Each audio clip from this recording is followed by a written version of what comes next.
Je reçois aujourd'hui Hervé Mariton, député UMP de la Drôme et candidat déclaré à la présidence de l'UMP. Bonjour. Bonjour.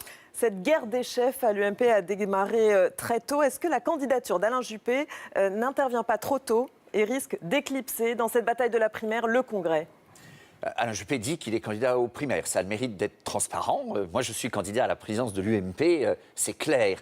Je crois que nos militants, et plus largement les Français, doivent comprendre qu'il y a deux enjeux distincts. C'est d'ailleurs évident pour tout le monde. L'élection présidentielle, honnêtement, on a le temps, mais quand certains veulent camper une volonté dès maintenant, qu'ils le fassent.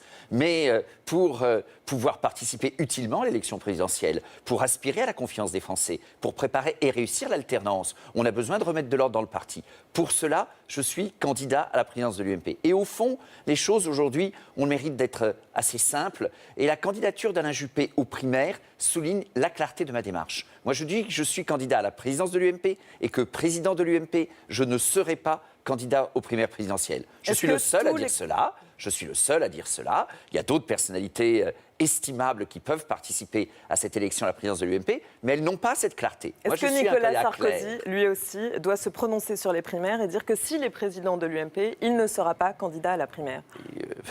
Ceux qui nous regardent vont rigoler. Il faut prendre les choses dans l'autre sens. Nicolas Sarkozy a sans doute envie d'être candidat à l'élection présidentielle et aux primaires. Il est légitime pour cela. Les sympathisants de l'UMP, les sympathisants de droite choisiront. Mais de mon point de vue, ça n'a pas beaucoup de sens que Nicolas Sarkozy soit président de l'UMP parce que ça télescoperait les dates, ça risquerait d'assécher le débat des idées dès maintenant en fermant les choses. Et ça fermerait aussi assez largement le choix des hommes. Donc, mon message s'adresse à tous, aussi à Nicolas Sarkozy. Les enjeux sont distincts. Moi, je suis candidat modestement, mais en même temps, c'est une fonction tout à fait essentielle, à la présidence de l'UMP pour être l'ingénieur de la piste d'envol qui permettra que les sympathisants choisissent librement le meilleur candidat pour les présidentielles. Ça sera le choix des primaires, avec ensuite le meilleur projet. Ce projet, je souhaite qu'il soit vigoureux, ancré sur les valeurs, et puis aussi qu'on travaille à la réussite de l'alternance. Si pour une fois, après avoir gagné les élections,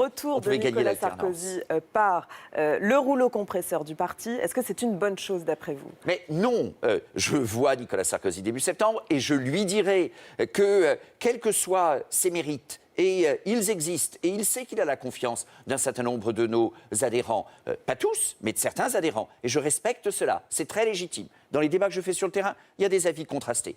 Quelle que soit la légitimité de Nicolas Sarkozy, ça ne passe pas par la case présidence du parti. Vous savez, en juillet, je suis allé en Angleterre rencontrer les militants de l'UMP à Londres, c'était passionnant. Hélas, il y en a peu qui veulent revenir en France. C'est le problème de la compétitivité de notre pays, de son attractivité.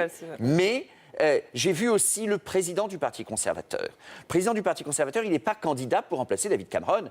Il est le président du Parti conservateur, là, pour faire en sorte que ce parti en Angleterre gagne les élections en 2015. Vous transmettrez le message à Nicolas Sarkozy. Oui, je veux être le président de l'UMP qui permette de gagner. Pas moins, pas plus. Est-ce que Nicolas Sarkozy est le bon candidat pour 2017 pour représenter la droite malgré les affaires ? Mais ça, ce sont les adhérents de l'UMP et plus largement dans une primaire ouverte, les sympathisants.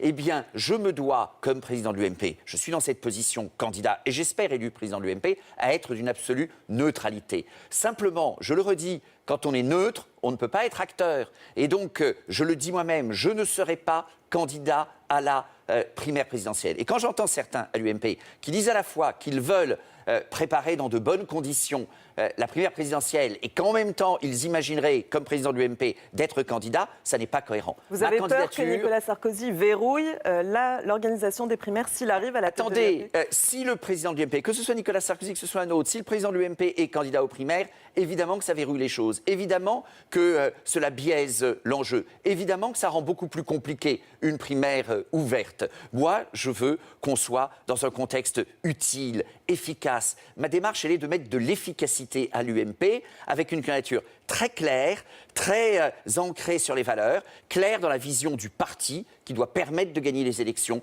le rôle du président, un projet à la fois vigoureux et réaliste, ancré sur les valeurs, la préparation de l'alternance. Vous êtes le candidat des anti-mariage pour tous, par exemple ?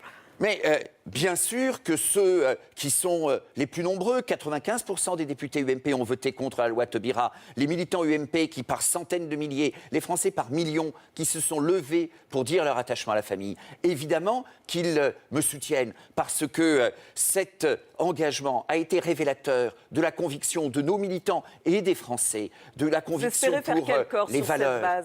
Mais j'espère être élu parce que, vous savez, et je l'explique dans un bouquin... contre Goliath. Non, mais je l'explique. Mais David, ça me va bien.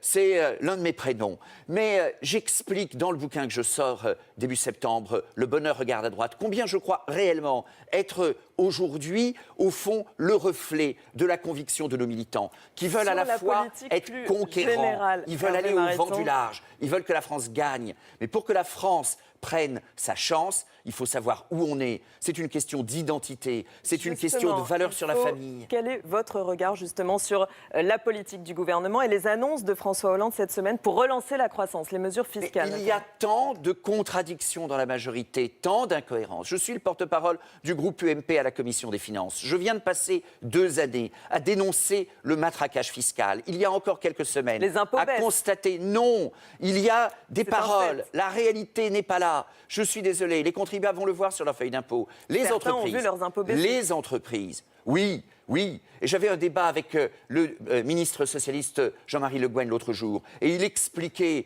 que, évidemment, les classes supérieures allaient encore payer plus d'impôts, mais que les autres seraient épargnés. Où est-ce que le gouvernement a placé le curseur dans les mesures fiscales du collectif? À 1,1, pour être précis, 1,13 SMIC. Qu'est-ce que vous voulez dire? C'est-à-dire qu'à moins de 1,13 SMIC, sans doute, l'impôt sur le revenu n'augmentera pas. Mais au-delà de 1,13 SMIC, pour le gouvernement, on est dans les classes moyennes supérieures. Quelle vision pauvre de la France le gouvernement a. Et puis, tant de promesses qui ne sont pas tenues. Il y a eu une promesse dans le pacte de responsabilité, baisser l'impôt sur les sociétés. La réalité, c'est qu'au collectif budgétaire en juillet, la seule mesure fiscale sur les entreprises, c'était encore une augmentation de l'IS. Vous savez, les Français, hélas, s'y sont habitués. Le prolongement d'une surtaxe que le gouvernement, au départ, avait appelée exceptionnelle sur l'impôt sur les sociétés, qui va être prolongée. La baisse, elle n'est pas au rendez-vous. Qu'est-ce que vous feriez, vous? Mais moi, je ferai d'abord, ça demande du courage, mais j'ai expliqué cela. Je l'ai porté comme responsable du projet de l'UMP. Je ferai des baisses de dépenses publiques vigoureuses, courageuses, qui sont entraînerait nécessaires. une récession? Non, pas du tout. Parce que cette baisse de la dépense publique, elle fixerait un cap clair qui sera générateur de confiance, d'investissement, qui libérera le comportement des ménages et des entreprises. Une baisse vigoureuse de la dépense publique permet à la fois de respecter un objectif indispensable de baisse des déficits et en même temps d'engager le chemin de la baisse des impôts. C'est indispensable si on veut que les entreprises investissent, embauche, si on veut que les ménages aussi dépensent. Il faut un cap clair. Il y a parfois des bonnes intentions à gauche, elles sont rares, mais il y a surtout beaucoup d'incohérences et beaucoup de contradictions dans la majorité. Mais quand le président de la République parle de baisse d'impôts, quand il parle de compétitivité, quand il dit que le ciel est bleu et qu'il est bleu, je ne vais pas dire le contraire, mais simplement, ces généralités ne sont pas servies par la réalité. Ça vaut pour la gauche, ça vaut aussi pour la droite. Et c'est pour ça qu'il faut qu'on prépare sérieusement l'alternance. Les Français ne croient plus en l'effet d'annonce. Les Français, ils jugent aux faits. Un mot sur Cécile Duflot, une ancienne ministre du gouvernement qui tape sur l'équipe dont elle faisait partie. Qu'est-ce que ça vous inspire ?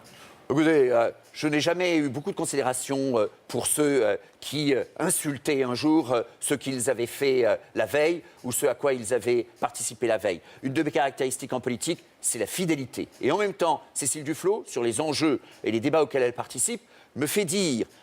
je prépare actuellement un rapport sur le coût de la stratégie. Elle me fait dire qu'il y a encore de mauvaises nouvelles à venir de la part de l'actuel exécutif. Je prépare un rapport qui chiffre le coût de la stratégie énergétique du gouvernement. Quand on est à la recherche d'économie budgétaire, quand on est à la recherche de compétitivité pour le pays, on ne s'apprête pas à gaspiller des milliards en fermant Fessenheim ou d'autres réacteurs nucléaires. Il faut avoir une vision solide, claire, loyale, sans ambiguïté de ce qu'on veut et de ce qu'on espère pour la France. J'ai de l'espoir, je m'y emploie, je suis candidat à la présidence de l'UMP, à une candidature de clarté et de valeur. Merci beaucoup. Hervé Mariton, vous étiez l'invité d'ITélé. Merci d'être venu sur ce plateau.